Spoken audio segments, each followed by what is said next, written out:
Darius Hale stepped out of his sleek black car, wearing a sharp navy suit and polished shoes. In one hand, he held a battered leather briefcase. In the other, he carried the quiet dignity of a man who had spent decades honorably serving the justice system.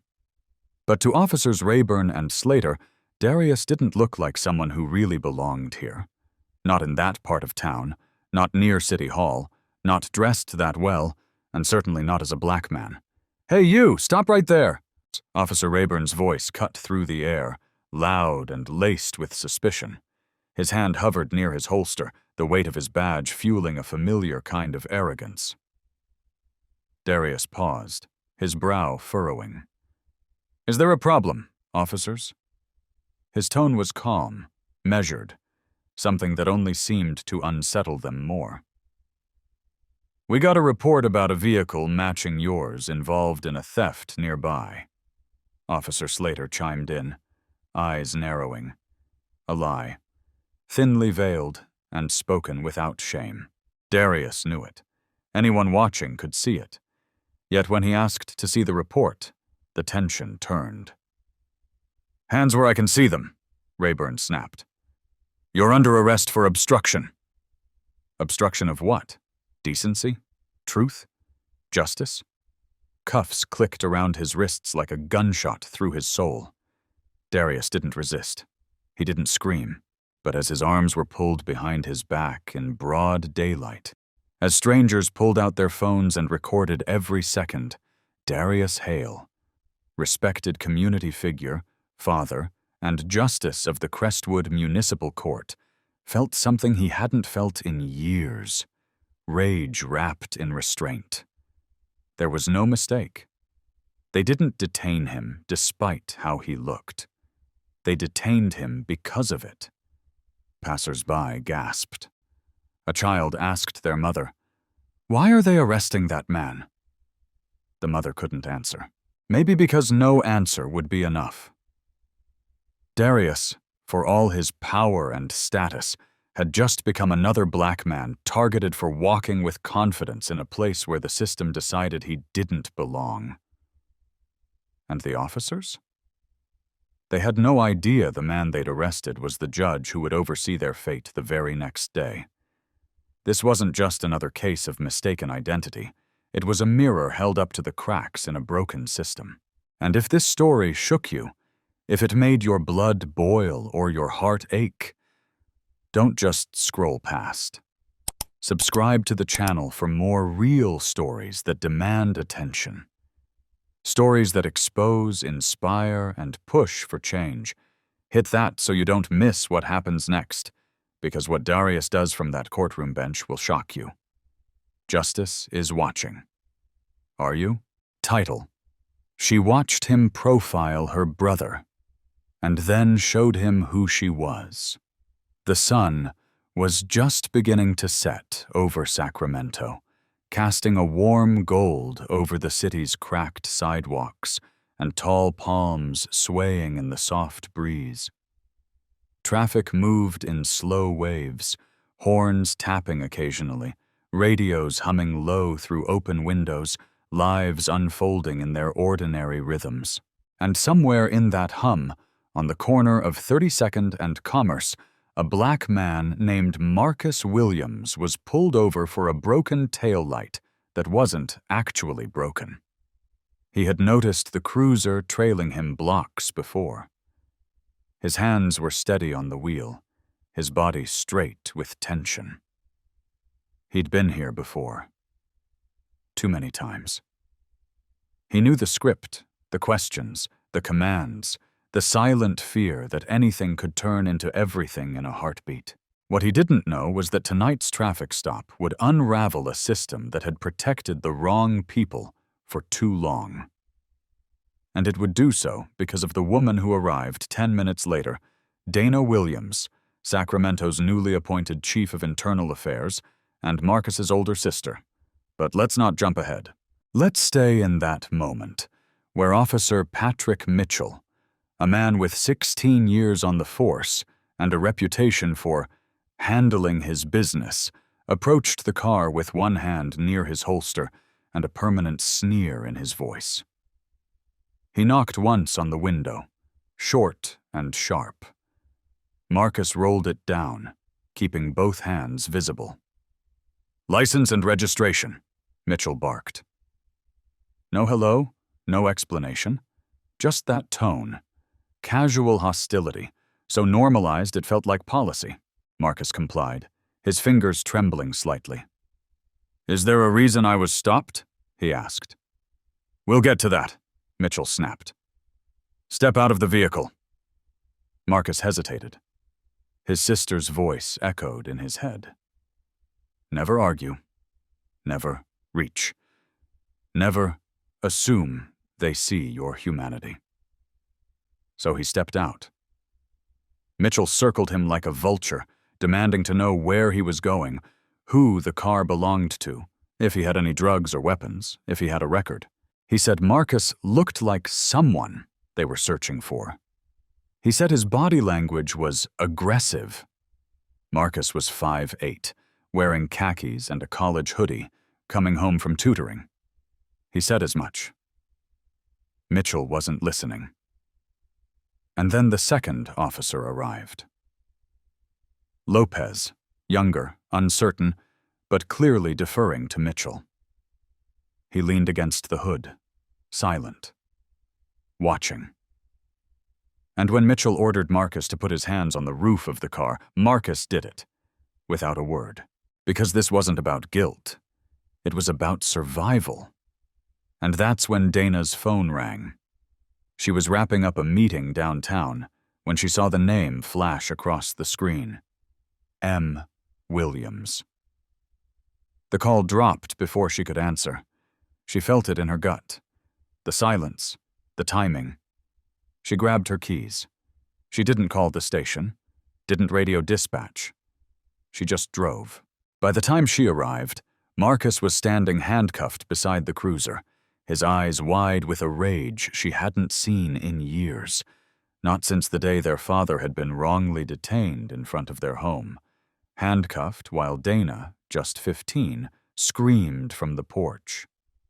That had been the day she decided to become a cop, not to join the system, but to challenge it from the inside.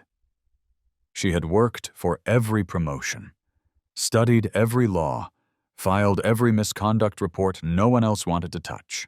And now she stood as Chief of Internal Affairs, appointed only weeks ago, tasked with cleaning up a department whose rot went deeper than anyone cared to admit. And now her brother was the one in cuffs. Mitchell was laughing when she stepped out of her car. He turned, squinting at her as she approached. "You can't park here, ma'am," he said, dismissive, casual. She didn't stop walking. "Is there a problem here, Officer Mitchell?" she asked, her voice steady, clipped.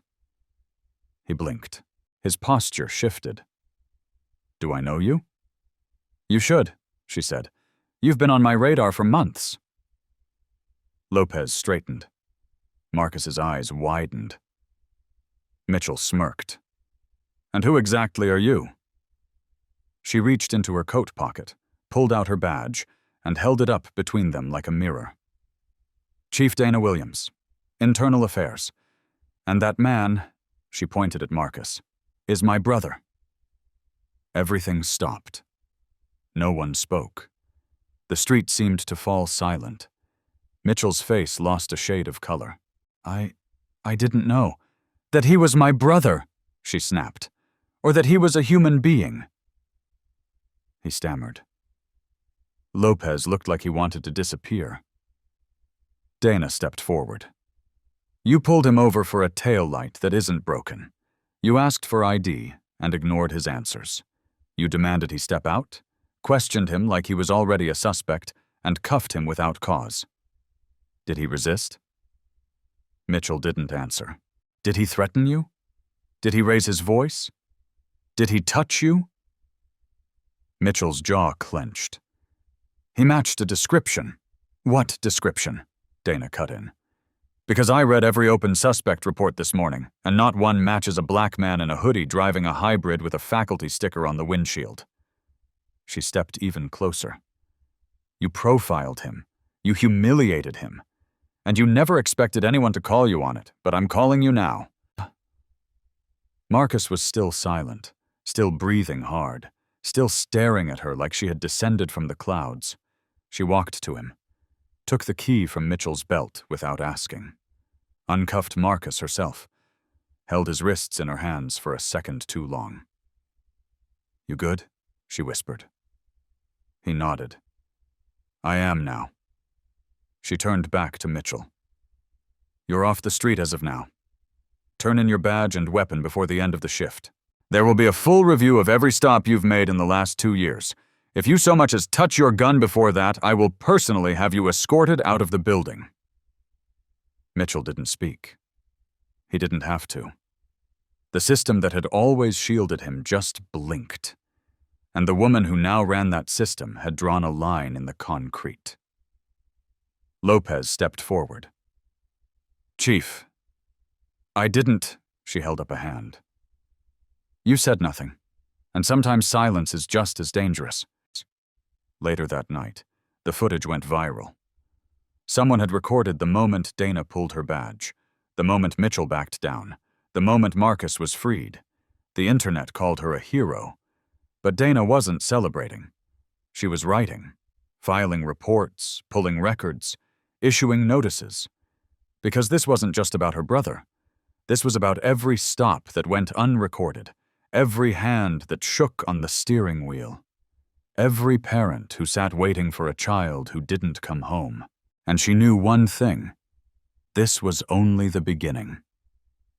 Within a month, Officer Mitchell was suspended indefinitely pending review of 37 prior stops, all involving men of color. 5 complaints had never made it past the front desk. Until now. Lopez requested reassignment. Quietly. The mayor publicly supported Dana's reforms. And Marcus, he didn't speak about that night often, but he did start volunteering at Dana's youth seminars, teaching young people how to know their rights, how to protect themselves, how to advocate for each other. And Dana? She kept going, kept walking into precincts where officers stared daggers, kept reviewing footage others ignored, kept showing up. Because change doesn't come with a press release. It comes when someone like Dana Williams refuses to let silence win.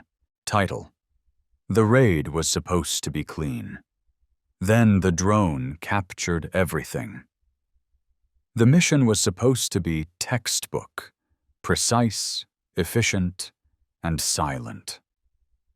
Federal agent Jake Monroe had planned every step with surgical detail. He wasn't new to this. With 12 years in the field, Monroe had seen more than his share of high-risk raids. But something about this one felt heavier from the start. Maybe it was the fog rolling in thick over the warehouse district in South San Lucas. Maybe it was the unease in his partner's eyes when the team gathered that morning. Or maybe it was the way his own fingers shook slightly as he adjusted the strap on his bulletproof vest.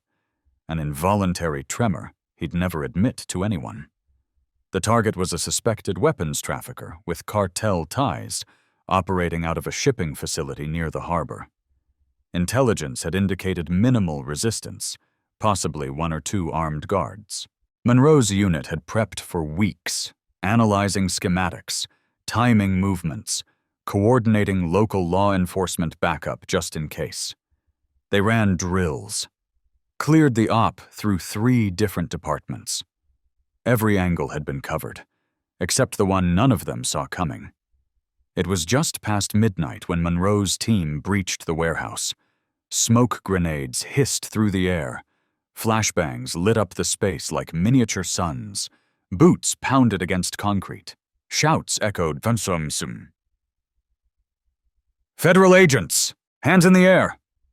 And for a few long seconds, it all went according to plan. Until it didn't. The back door blew open with a force that knocked Monroe sideways. A figure darted from the shadows, small, fast, and completely out of place. Monroe's instincts kicked in. He raised his weapon, eyes locking onto the blur, barking a command. "Stop!" But the figure didn't stop. Instead, they turned toward him, hands raised, but too fast, too sudden. Something gleamed in their palm, and Monroe fired. One shot. Center, mass. The body hit the ground hard, crumpling near a stack of crates. The room stilled.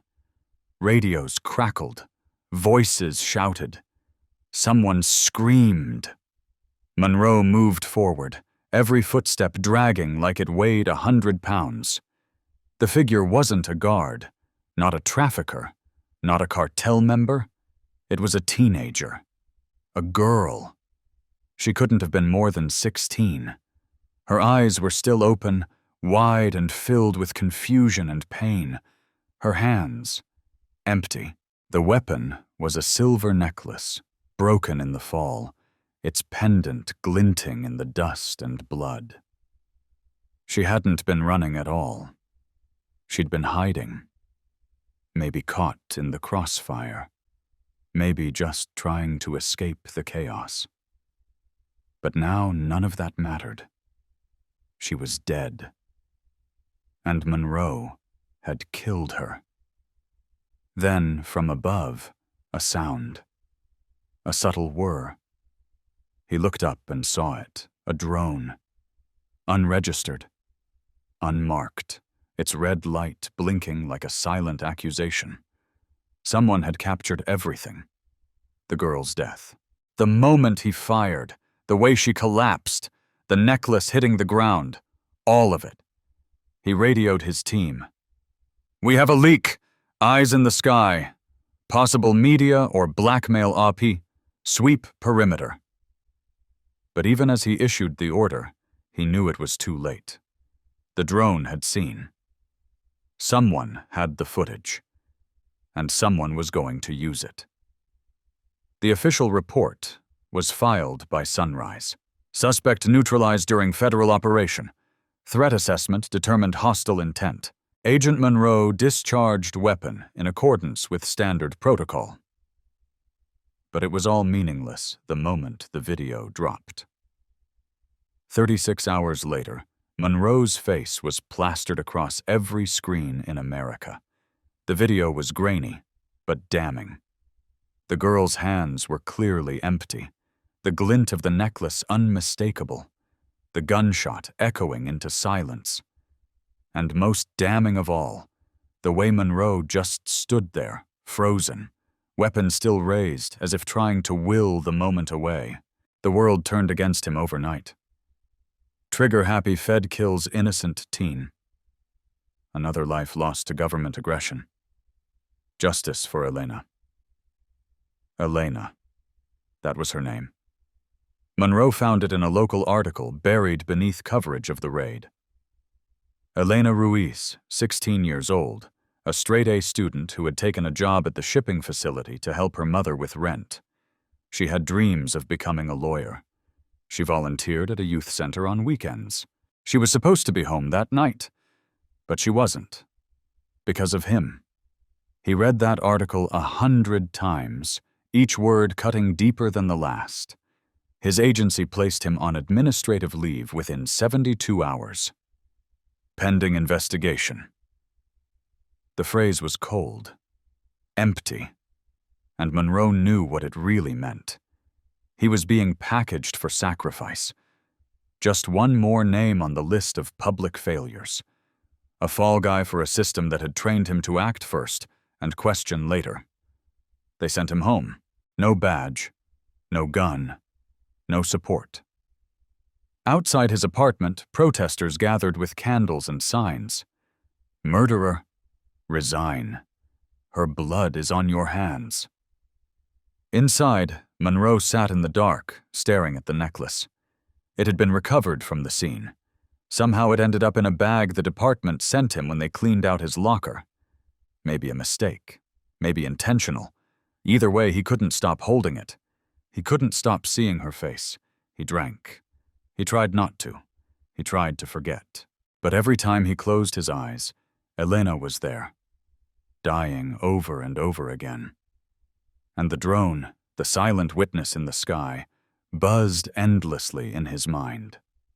His family stopped calling. His neighbors avoided eye contact. His partner, Jenna, who had once told him he was the most disciplined man she'd ever met, sent a single text. "I don't know who you are anymore." But Monroe still had questions. Who flew that drone? Why were they there? Was this all coincidence, or was someone targeting him? And more importantly, was Elena ever supposed to be there? He started digging. First, he traced the drone's frequency. A contact in cybersecurity owed him a favor. The footage had been uploaded through an encrypted server routed through 3 countries. Eventually, a name surfaced: the Observer Collective, a shadowy watchdog group known for exposing law enforcement abuses. They weren't amateurs. They were tactical, organized, and deeply embedded in government systems. Monroe's face had become their next symbol.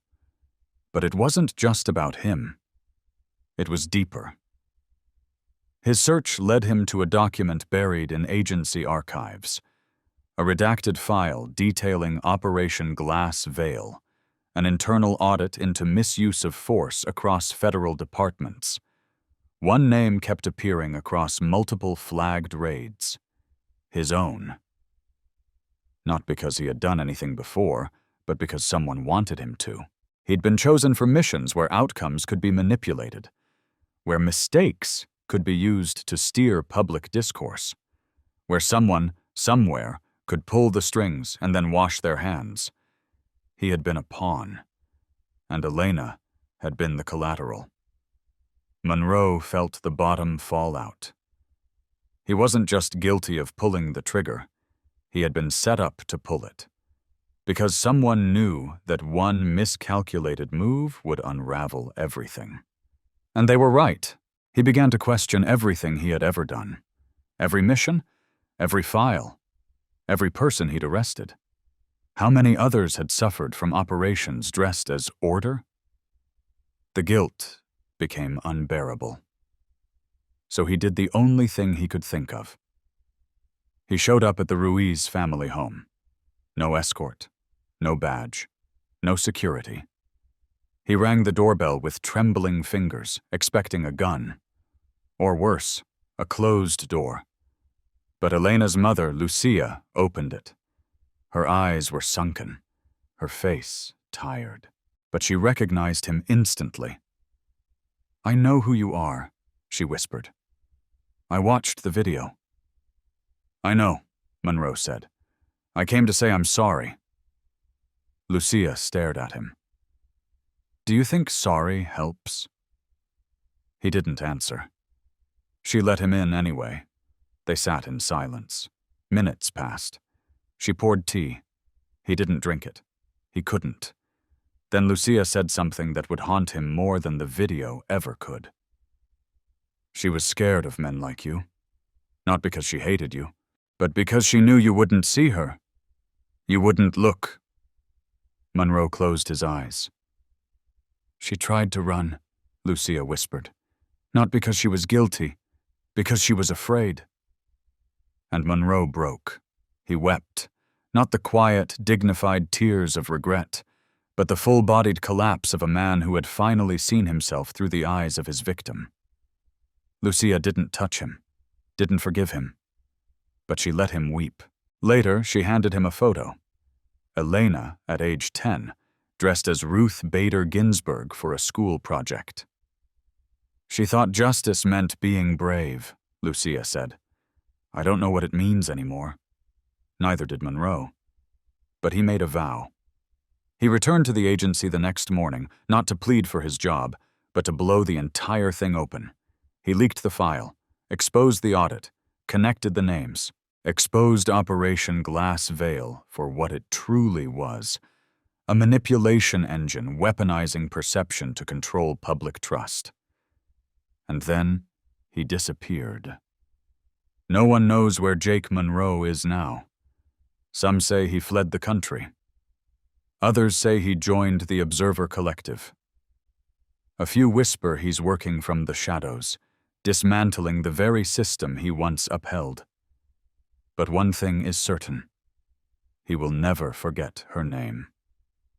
Elena Ruiz. Title: They took her son to silence her, but she faked her death to burn it all down. Judge Aisha Coleman never wanted to be a symbol. She didn't step onto the bench looking to start a war. She wanted justice, real justice, the kind that reached people in forgotten zip codes and lived in the hearts of mothers who whispered bedtime prayers for sons they feared wouldn't live past 21. But justice, as she would learn, doesn't always come wrapped in laws. Sometimes it wears a badge, sometimes a title, and sometimes it's just a mask for control. For years, Aisha fought corruption from the bench, pushing back on every crooked case that came through her courtroom. She exposed falsified evidence. She dismissed charges rooted in racial bias. She spoke when others stayed silent. And with every ruling, she made enemies. The most dangerous of them all? Police Chief Raymond Kessler, a man who wore his power like a second skin. Behind the smiles at press conferences and the speeches about public safety, Kessler ran a system of fear. Officers under him were shielded from discipline. Internal investigations vanished, and those who tried to speak out were buried under silence or scandal. And Aisha, she had started to dig too deep. It began with a case involving a teenager named Malik, a quiet boy, bright, with no criminal record. He'd been arrested for resisting arrest, though footage showed him complying. Aisha dismissed the charges and instead ordered an inquiry into the officer who filed them. Trent Holloway, Kessler's golden boy. That's when the threats started. A flat tire here, a shadow outside her window, a note in her chambers. You're next. Still, Aisha didn't flinch, until the night her son disappeared. Malik Coleman, her baby boy, vanished walking home from school. No ransom note, no demands, no leads, just silence. Aisha screamed her soul raw. She begged every agency to help. The same system she had fought to clean now turned its back. Officers dragged their feet. Reports were delayed. Even surveillance footage went mysteriously missing. She knew what this was. This wasn't random. This was punishment. The message was clear. Stop digging, or never see your son again. But they had underestimated her. Aisha Coleman didn't break. She went underground, faked her death in a fiery car crash orchestrated with the help of a trusted friend inside the coroner's office. The news ran with it. Judge Aisha Coleman dies in tragic accident. The city mourned, but while they buried the ashes of a lie, Aisha built her vengeance in the dark. And when she came back with proof. Months spent in silence gave her time to expose it all.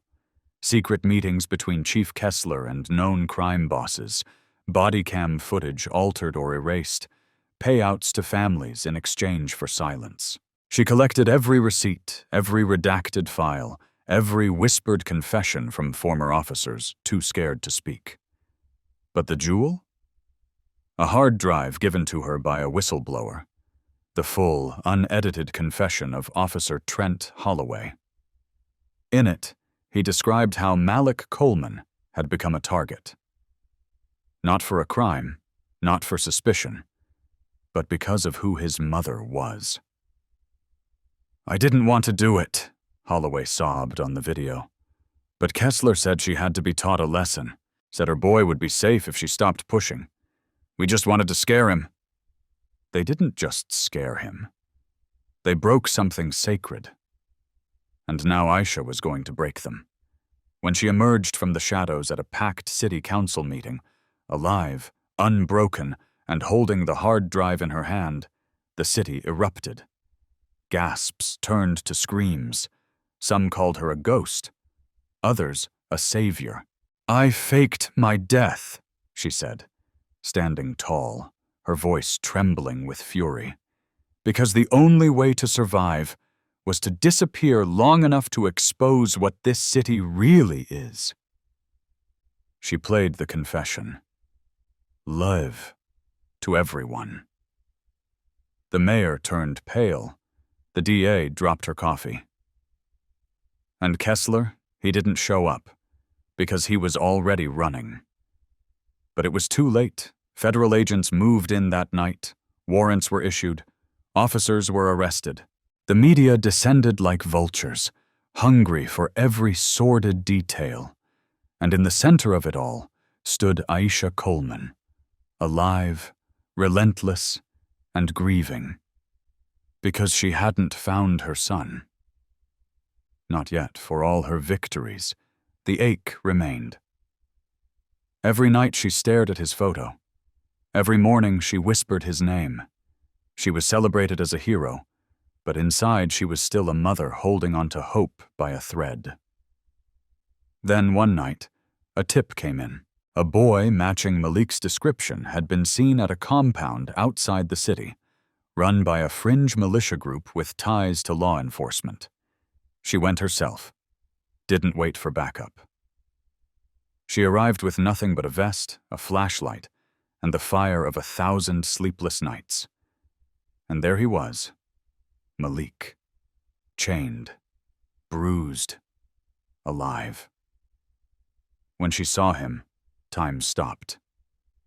He looked at her through swollen eyes. "Mom?" She dropped to her knees. "My baby," she whispered. "I'm here." They held each other for what felt like forever. Two souls shattered and stitched together again. Every tear she cried fell for the days lost. Every breath she took reminded her she had almost stopped breathing without him. But now they were whole, and now they were coming for the rest. The compound was raided within 24 hours. Dozens arrested. Malik gave a full statement. He spoke about being moved from place to place, kept hidden because the judge's son was too valuable to lose. They fed him lies, told him his mother was dead, that no one was coming. But she came. She burned it all down to bring him home. In the months that followed, Aisha led the charge on police reform with unmatched force. She worked with national agencies to implement oversight boards, launched initiatives to rebuild trust, and created scholarships for young black students entering the legal field. She turned her pain into a platform, her grief into law, her love into change. And though the scars remained, so did the strength. Because now, when she walked into a courtroom, people didn't just see a judge. Title: They pulled him over because he looked suspicious.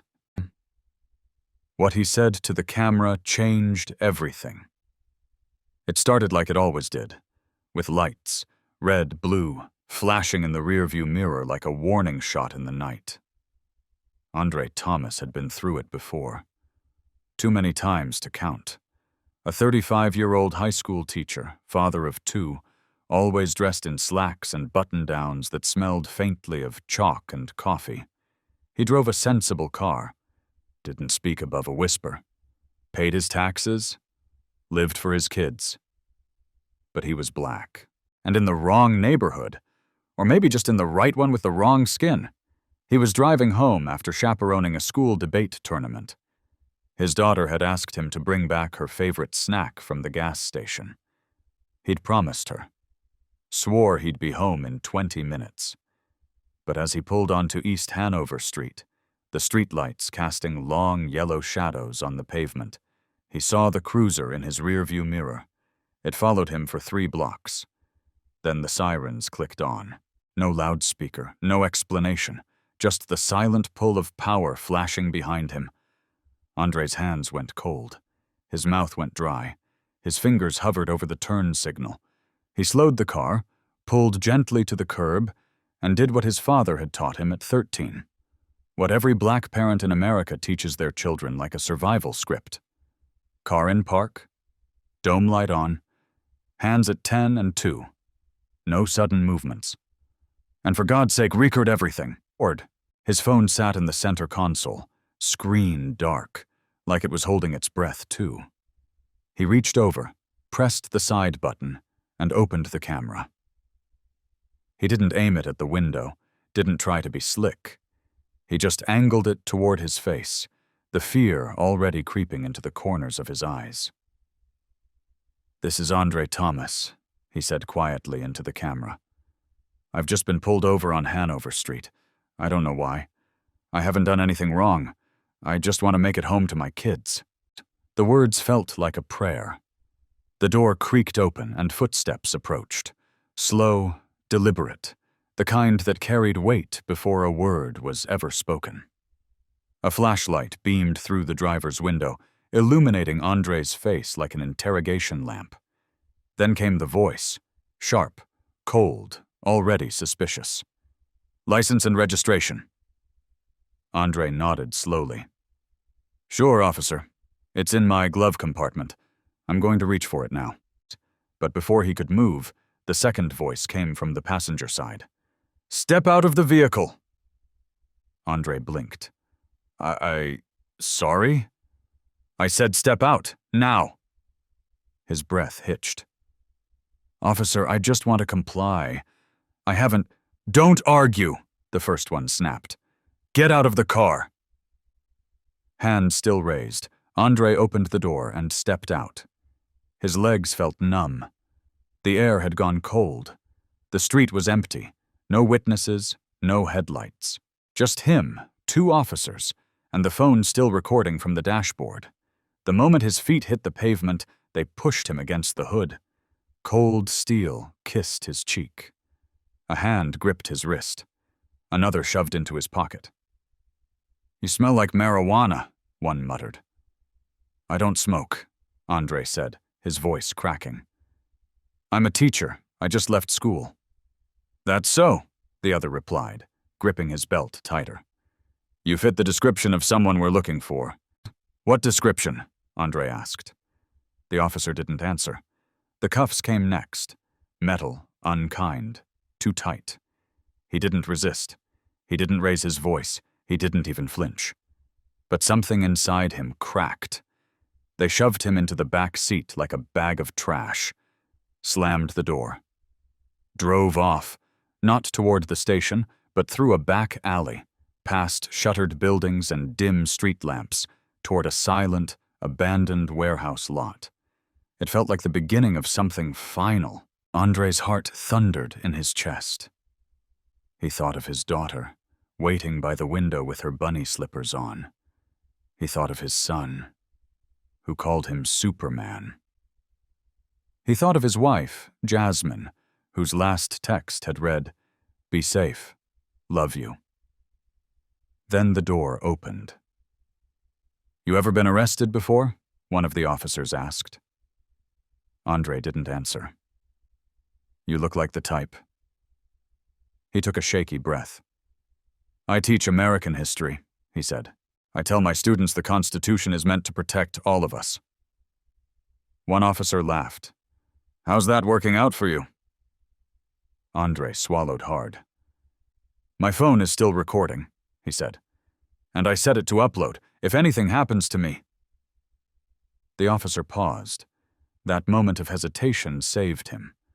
They dropped him at the station an hour later with no charges, no paperwork, no explanation, just a vague, "You're free to go," and a sneer. His wrists burned from the cuffs. His voice had disappeared. But the camera had never stopped recording. He drove home in silence. When he stepped into the living room, Jasmine rushed into his arms. His daughter stared up at him, confused. "Daddy, why are your eyes so sad?" He couldn't speak. He just knelt and hugged her, like he might never again. Later that night, he uploaded the video. No edits, no dramatic music. Just his voice, his face, and the quiet fear of a man who followed every rule and still nearly vanished. "I'm tired," he said in the final seconds. "I'm tired of being scared. I'm tired of being assumed guilty. I'm tired of wondering if my kids will have to grow up without me because someone decided I looked suspicious. If you're watching this, I need you to hear me. I am not a threat. I am a father, a husband, a teacher. I am a human being." The video went viral. Within hours, it had 500,000 views. By morning, national outlets were calling. Local officials scrambled to explain. The two officers were suspended. Internal Affairs opened an investigation. But none of that mattered to Andre, not as much as the comments flooding in from strangers across the country. "I see you. You are not alone. You didn't deserve that.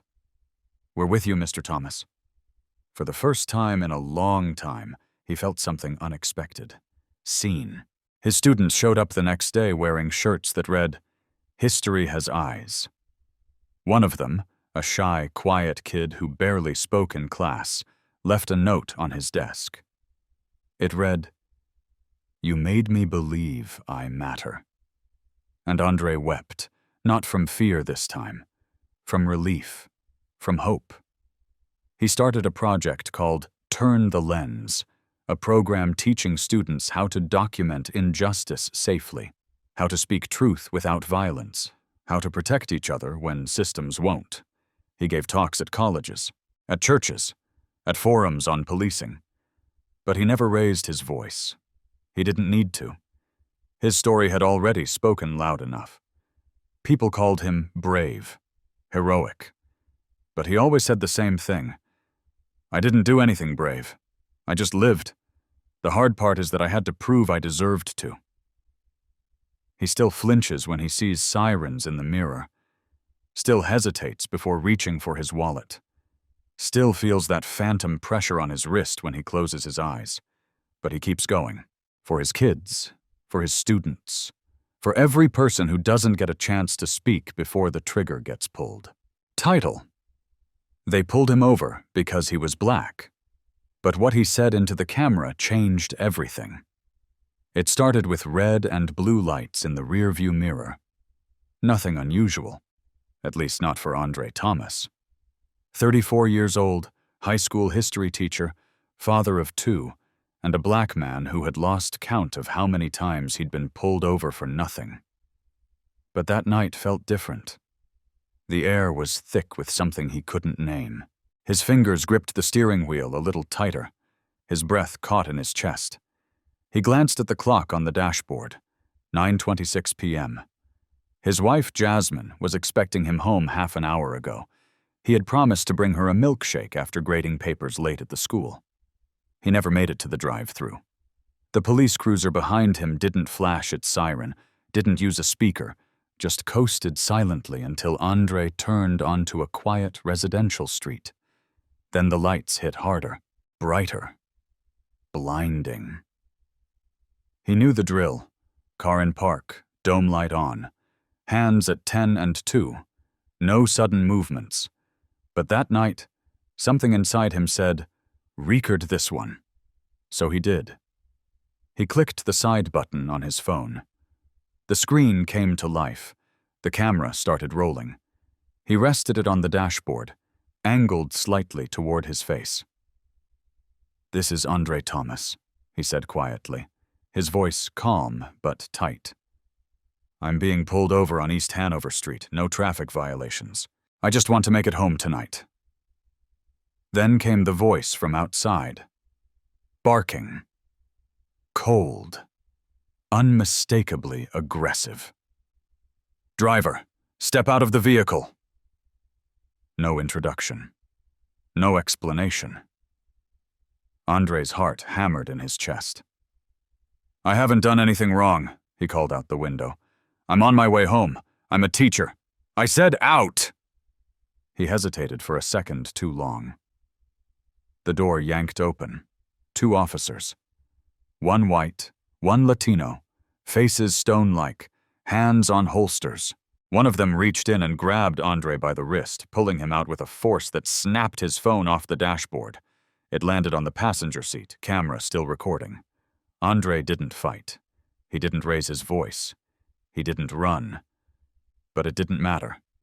They slammed him against the car, patted him down. One officer muttered, "Smells like weed," though Andre hadn't touched anything of the sort in his life. The other asked if he had a weapon.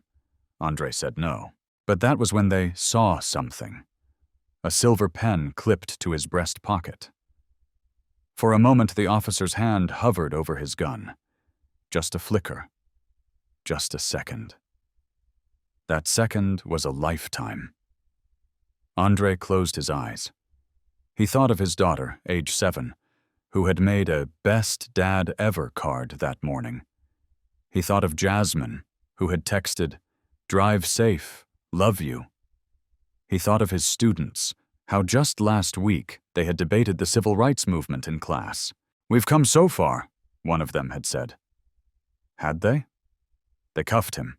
No explanation, no Miranda rights, just cold metal and colder eyes. But that little phone kept recording. In the back of the cruiser, Andre sat in stunned silence, his face pressed to the window as they drove, not to the station, but behind an abandoned strip mall. It was dark, isolated, wrong. One officer got out, opened the door. "We're going to have a little chat," he said. Andre's pulse skyrocketed. The camera, was it still rolling? "I know what this is," Andre said quietly. "You think I'm someone I'm not, but you're making a mistake." The officer smirked. "People like you always think we're making a mistake." That's when something in Andre snapped. Not anger, but clarity. Cold. Focused. "If anything happens to me," he said, "there's a video. It's on my phone. It's already uploading to the cloud." The officer's face twitched. He hesitated. Andre wasn't bluffing. His phone had auto-upload. He had set it up years ago, after seeing a video of another black man pulled from his car, never to be seen again. He never imagined he'd need it. But now? That tiny device was the only thing keeping him alive. They left him in the car, drove him to the station an hour later, still cuffed, still saying nothing. He was released at 3:12 a.m. No apology, no paperwork, no explanation. Just, "You're free to go." Andre walked out into the cold night air. Alone.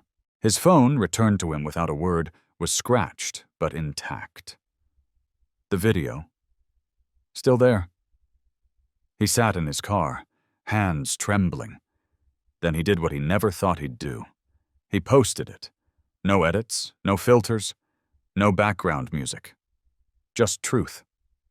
"Tonight I was pulled over for nothing," he said into the camera. "Dragged from my car, slammed against my vehicle, taken somewhere no one should be taken. But the camera stayed on, and I'm still here to say, this isn't justice, this is fear." And he paused. "I teach kids about this country. I tell them the law protects us, that if we follow the rules, we'll be okay.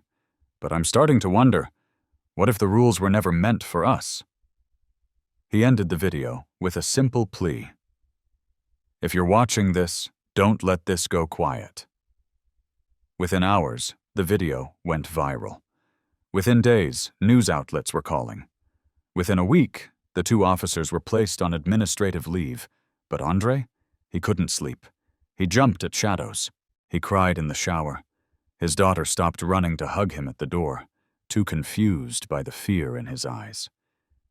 And Jasmine stayed strong. But he saw her cry when she thought he wasn't looking. He had told the truth. He had shown the truth. But that didn't erase what had been taken. His peace, his certainty, his trust. Still, he kept talking, kept showing up, kept teaching. And one day, a letter arrived. No return address. Inside was a drawing. Crayon on folded paper. It was a stick figure of him, smiling, standing in front of a group of children. Above his head, "You helped me feel safe." It was from one of his students, and Andre broke. But this time, it wasn't pain. It was purpose. He started a program, Record and Rise, teaching teens how to safely record police encounters, know their rights, and advocate for others. He appeared before city council. He spoke at universities. And though the trauma still lived in his bones, so did the fire. Because now he knew what he was fighting for. Not just justice, visibility, humanity, change. The night air was heavy, still clinging to the heat of the day, as Andre Thomas drove home in his old but well-kept sedan, the dashboard light glowing soft and familiar. It had been a long day of teaching history to ninth graders, students who looked up to him, who laughed at his corny jokes, who listened when he told them stories of struggle and perseverance, of revolution and resistance. He had stayed after school grading essays, the last one ending with a line that stuck in his chest. America was built on a promise, but who keeps the promise now?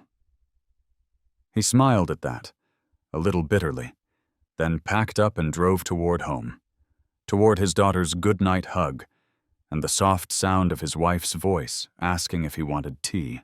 But halfway down Hanover Avenue, it happened. The sudden flash of red and blue behind him. Those lights every black man in America knows not as signals of help, but warnings of danger. His breath caught in his throat. Not again, he thought. Not tonight.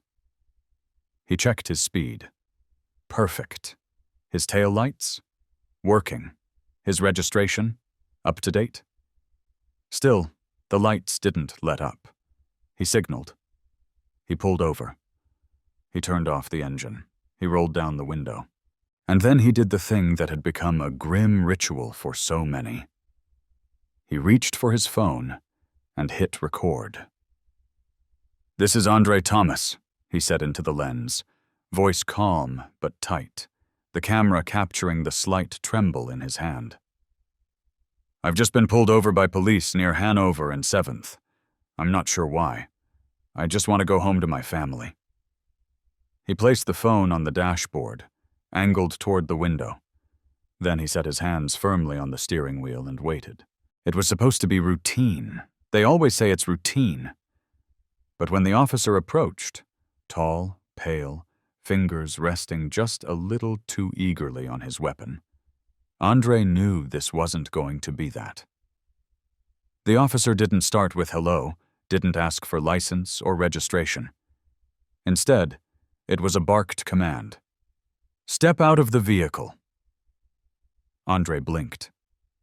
"Is there a problem, officer?" The man's jaw tightened. "I said get out of the vehicle, now." And another officer appeared behind him. Shorter, Latino, hand already on his baton. Andre hesitated. "Sir, I'm just heading home. I haven't done anything wrong." And that was all it took. The door was yanked open. A hand grabbed his shirt. He was pulled from the car, shoved against the hood, metal cuff clamping around his wrists. His phone slipped off the dashboard and landed on the seat, screen still glowing, camera still watching.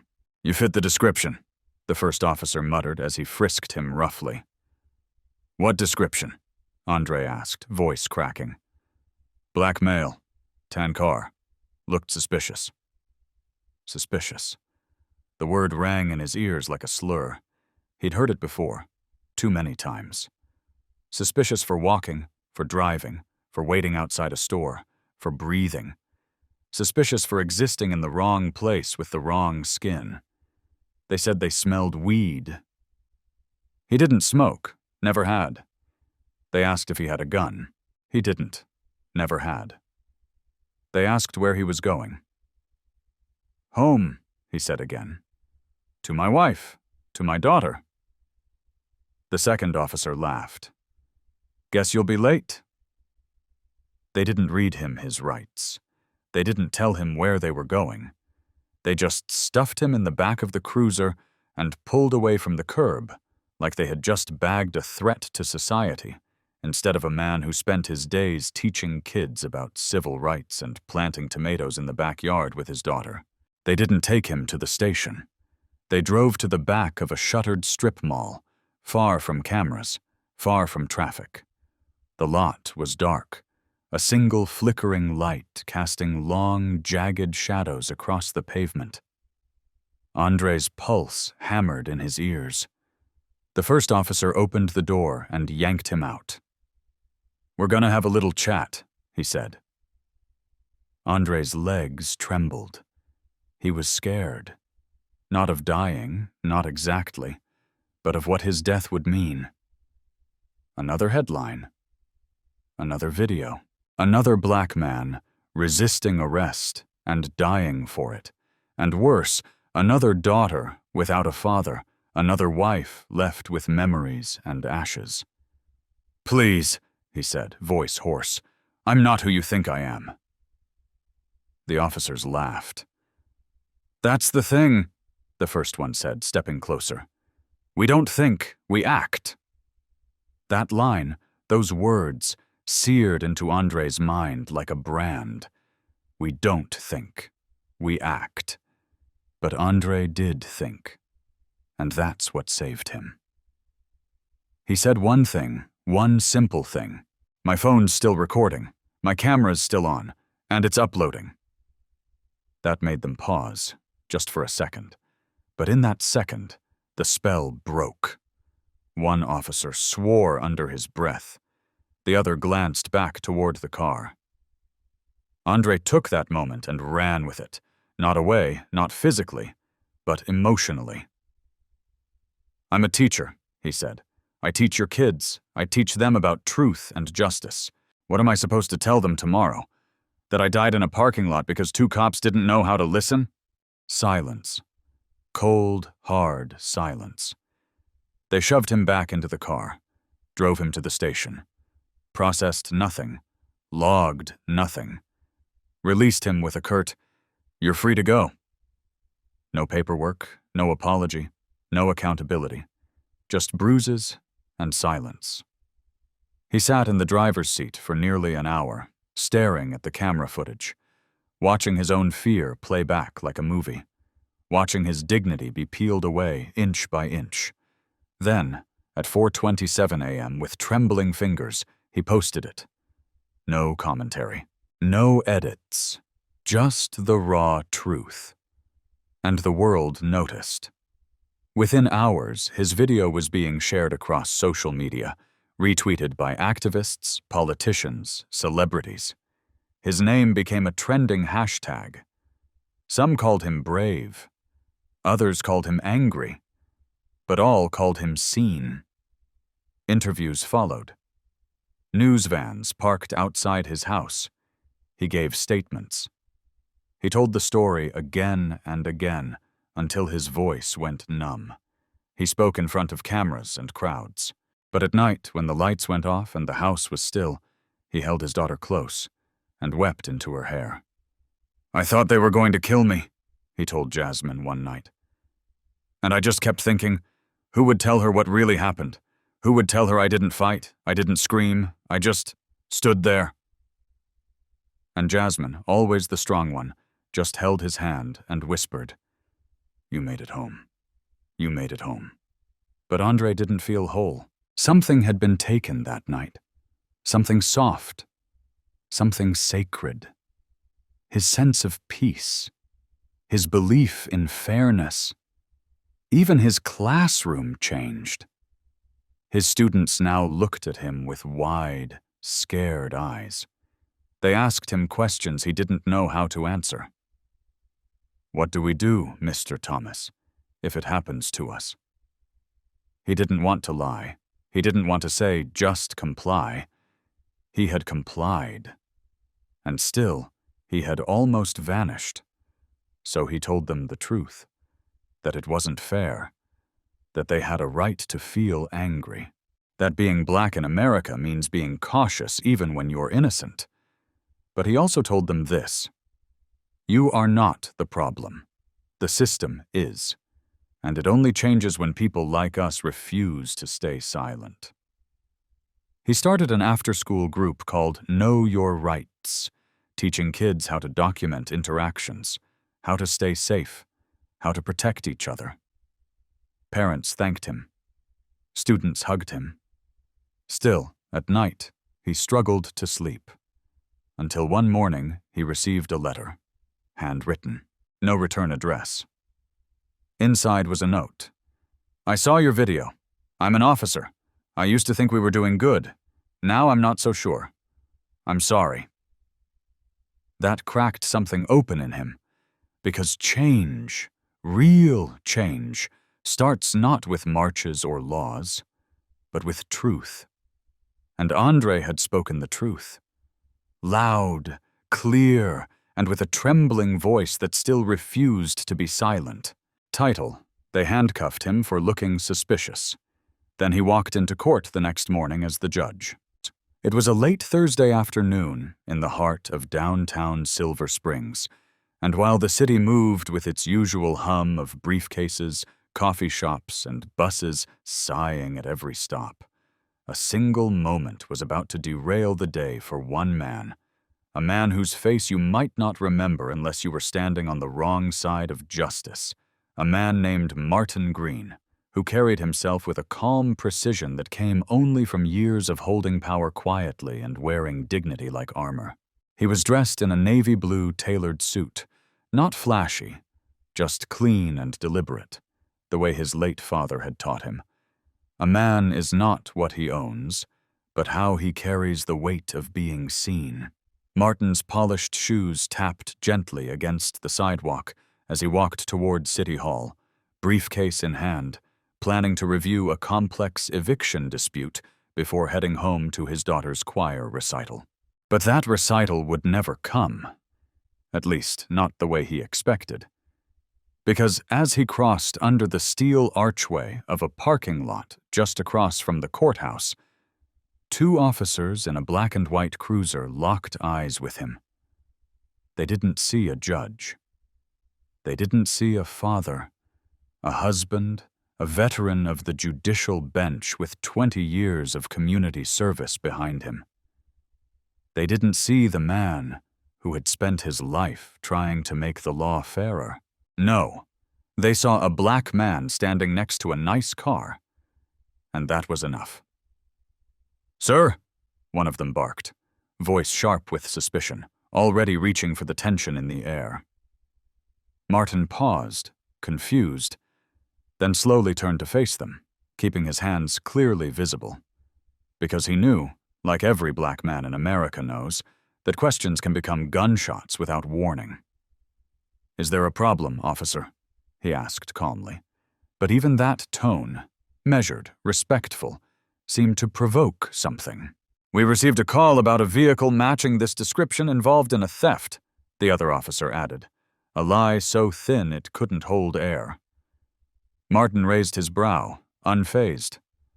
"That's a serious accusation. May I see the report?"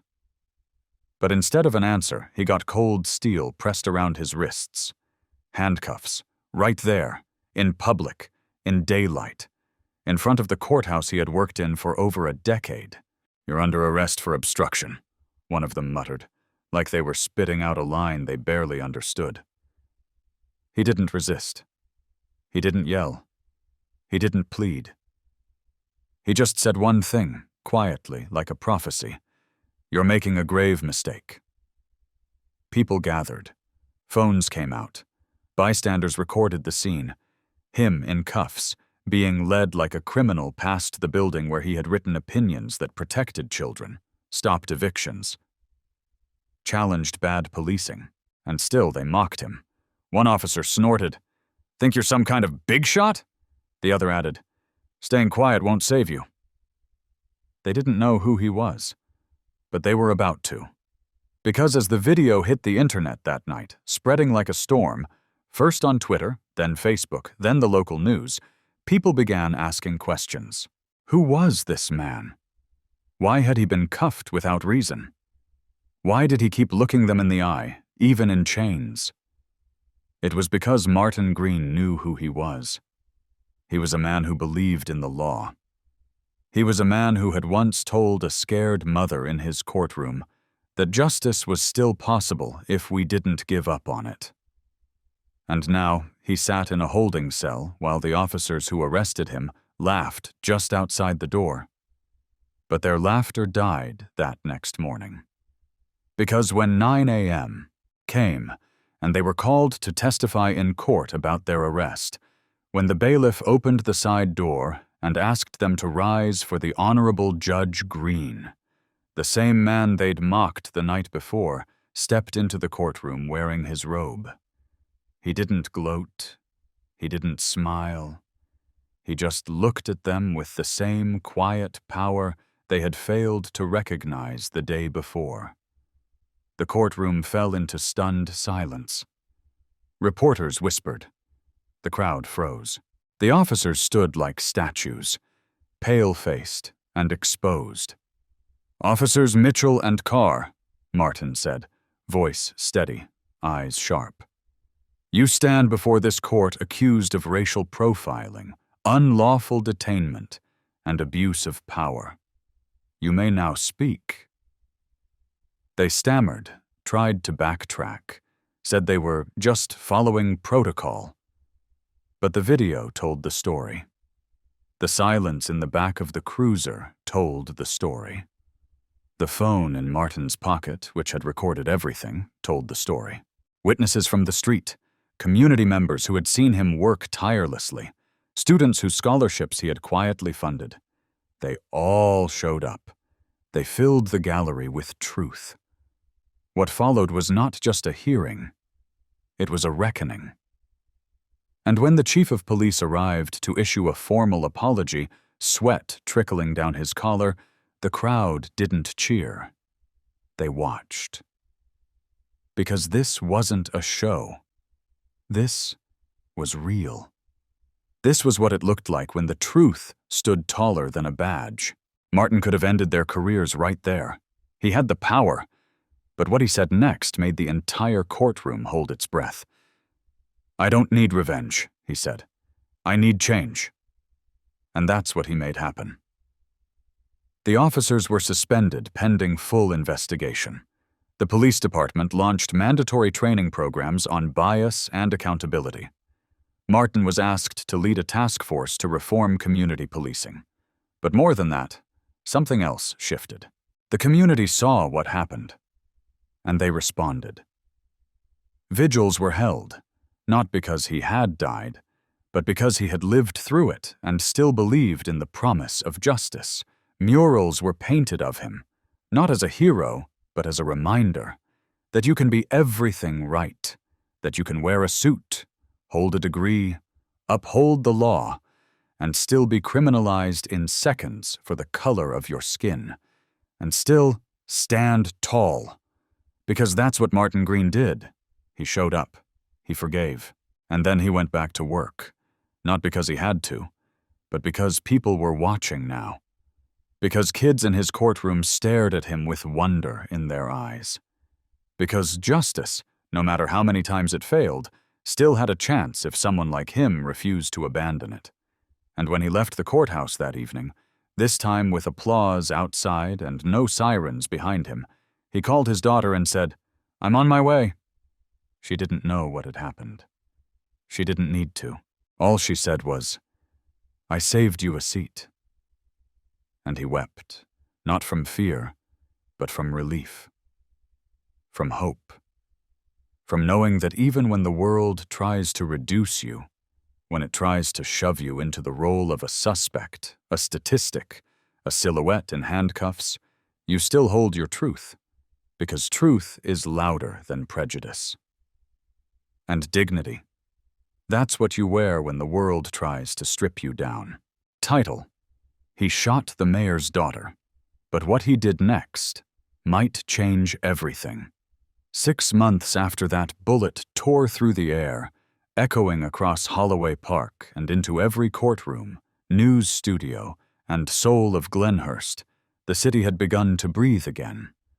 But no one was breathing more painfully, more deliberately, than Randall Briggs.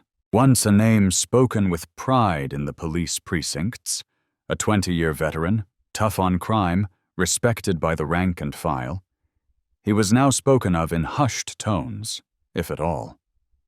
Because he was the man who had shot Layla Eaton, the mayor's only daughter, during what was supposed to be a routine patrol.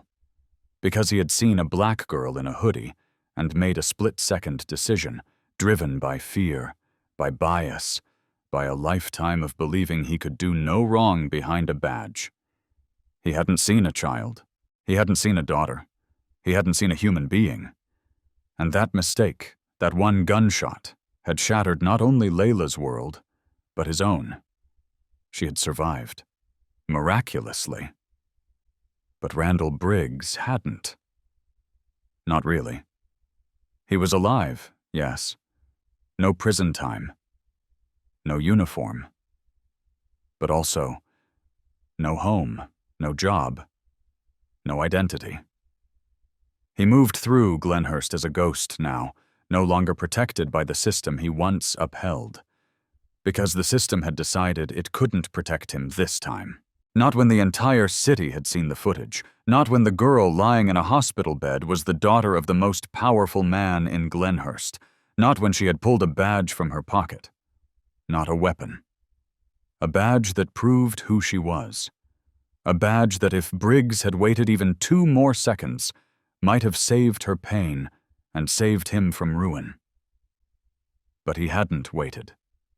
And now, waiting was all he could do. He lived in a 1-bedroom apartment on the edge of town. No curtains, no TV, just silence and guilt.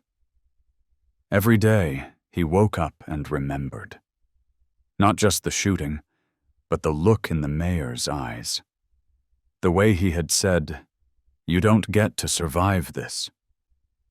The way Layla, still coughing blood, had whispered, "You didn't ask."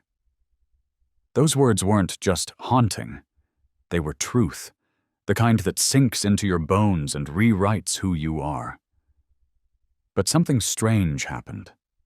She didn't press charges. Layla Eaton didn't demand his imprisonment. She demanded a meeting, one-on-one.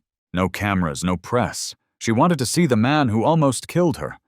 Briggs didn't know what to expect when he walked into the room. He half thought it was a trap, or a performance for closure. But it wasn't. She was there, in a wheelchair, her body still healing, her eyes still tired. But her voice, clear. "You shot me," she said plainly. He nodded. "Yes." "Do you know why?" He hesitated. Then, "Because I saw what I wanted to see." She didn't argue, didn't scream. She just asked, "So what are you going to do now?" And for the first time since that night, Randall Briggs didn't have an answer. That conversation broke something open.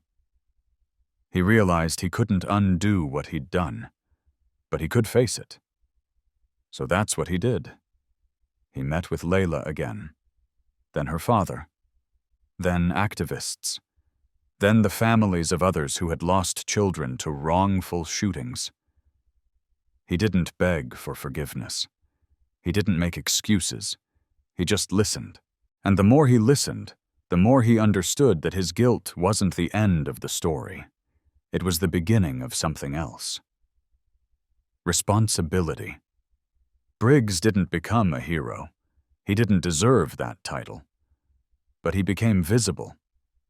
Not as a villain, not as a victim, but as a case study in what happens when fear replaces fact and training replaces humanity. He began speaking at police academies, standing in front of recruits and telling them what it means to take a life based on a false assumption. He told them about the silence after the gunshot, the look in Layla's eyes, the weight of watching someone bleed and realizing you were wrong. He started working with the Eaton Commission, a panel designed to reshape how Glenhurst trained its officers. Mandatory de-escalation training, mental health evaluations, body cam accountability, And the most controversial policy of all, pause before force training, teaching officers to slow down, to ask questions, to see. And as he did that work, slowly, painfully, the city began to change. So did Layla. She recovered, went back to school, spoke at conferences. She didn't speak as a victim. She spoke as a survivor. She said, "I am not here to destroy one man. I'm here to fix the system that made him think I was a threat." She didn't just forgive, she transformed. She became a face for reform, not revenge, and that grace, raw, undeserved, lit a fire in Glenhurst. There were still protests, still scars, but now there were also policies, programs, restorative justice meetings where victims met perpetrators and asked for more than punishment.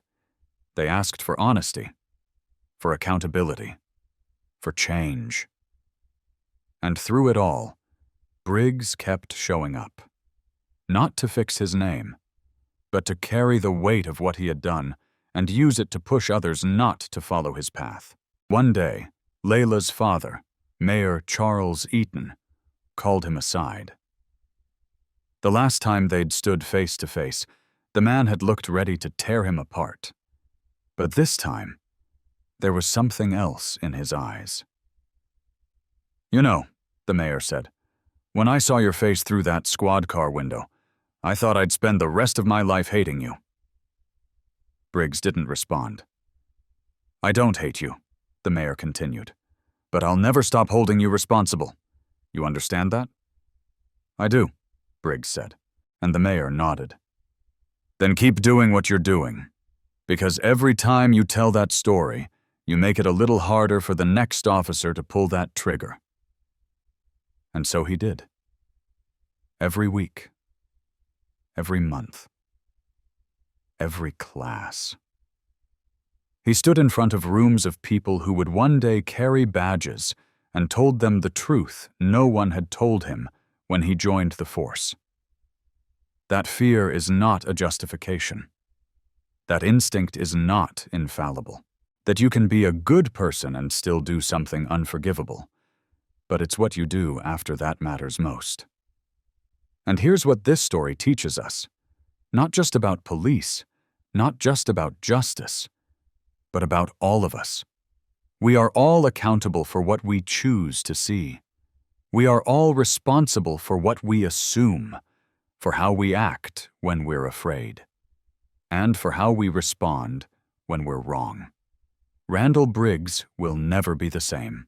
He doesn't want to be, because the man he was that night, the one who fired without asking, who saw a hoodie instead of a girl, he needed to die for someone better to take his place.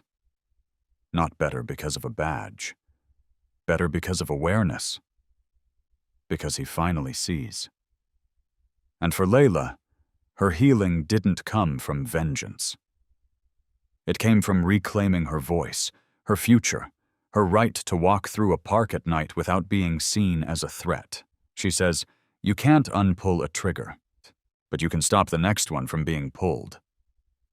And that's what this story is really about. Not justice wrapped in headlines, not outrage on a feed, but the long, brutal, necessary work of facing the truth and choosing to do something with it. If you've made it this far, if you felt the weight of Layla's pain, if you recognized the guilt in Randall's silence or the hope in their efforts, then don't leave this story in silence. Like this video to show your support for truth, for reform, for second chances that lead to real change. Comment. We believe in accountability, to let others know you stand for justice, not as revenge, but as responsibility. Subscribe to this channel to hear more stories like this. Raw, emotional, human stories that don't hide the hurt, but show the way forward. Because it's not just about what happened that night in the park, it's about what we do next.